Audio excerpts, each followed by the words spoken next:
For decades, this town's foreign policy with respect to the Middle East gave the Palestinians a veto right, said that they could act in a way that prevented any Arab nation from engaging with the most important democracy in the Middle East, whether that's commercial, security, relationships, all the ways that nations interact.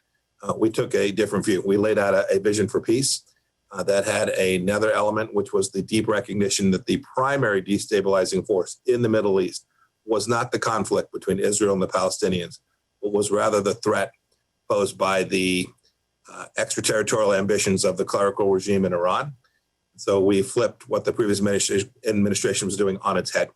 We identified Iran as the strategic threat to the United States of America and began to lay out a set of policies that would deliver security for the American people. We are now delivering a set of outcomes that will reduce the cost in blood from our American servicemen and women, in treasure from the American taxpayer, and risk to the United States of America. And so what we'll see today at the White House is a set of countries who came to the same conclusion that we did, what was in their best sovereign national interest to recognize the state of Israel, to normalize relationships with them, and build out security relationships around that. I think this recognizes the reality that the Gulf states have all recognized.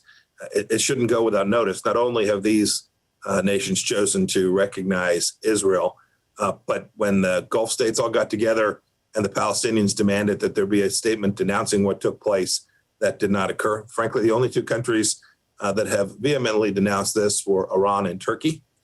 And so, yes, there is a big shift in how these alliances are set.